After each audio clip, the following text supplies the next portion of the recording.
গরম আসার সাথে সাথে আইফোনের ডেট হয়ে যাওয়ার খেলা শুরু হয়ে গিয়েছে। এই যে আইফোন 12 এটাও হঠাৎ করে ডেট হয়ে গেছে।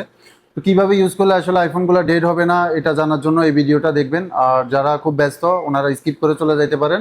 আমরা এই সেটটা কাজ করব আর সাথে জানিয়ে দিব যে কিভাবে আইফোন এখন গরমের মধ্যে ব্যবহার করবেন, কিভাবে ব্যবহার করলে ফোনগুলো আর ডেট হবে না। প্রথমেই আমরা সেটটাকে খুলে নিয়ে মাল্টিমিটার দিয়ে চেক করব যে এটার কি প্রবলেম রয়েছে। মাল্টিমিটার দিয়ে চেক করার পর আবার এটাকে ডিসি সাপ্লাই দিয়ে চেক করব।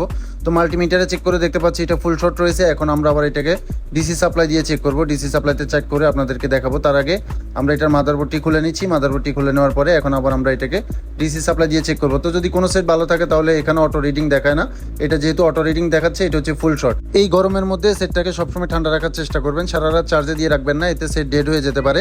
চার্জে লাগানো অবস্থায় সেট টিপাটিপি করবেন না, এতে ফোন অতিরিক্ত হিট হয়ে যায়। আর যখনই ফোন অতিরিক্ত হিট হয়ে যাবে তখনই ফোনটাকে কিছুক্ষণের জন্য ঠান্ডা করুন। আর যখন ফোনটা 80% গিয়ে চার্জ স্টপ হয়ে যাবে তখন ফোনটাকে চার্জে থেকে খুলে কিছুক্ষণ ঠান্ডা করে তারপর ইউজ করবেন। এরকম নিয়ম মানলে আশা করি আপনাদের সেটগুলো ডেড হবে না। তো আমরা এই সেটের একটি ক্যাপাসিটর খারাপ পেয়েছি, সেটা রিমুভ করে আমরা পুনরায় আরেকটি লাগিয়ে দিয়েছি। আর এই সম্পূর্ণ কাজটি আমরা আমাদের কাস্টমারের সামনেই করছি। আমাদের কাস্টমার বাইরে এখানে দাঁড়িয়ে আছে, তো দেখতে পাচ্ছেন কাস্টমারের সামনে আমরা সেটটাকে সুন্দরভাবে ঠিক করে দিয়েছি।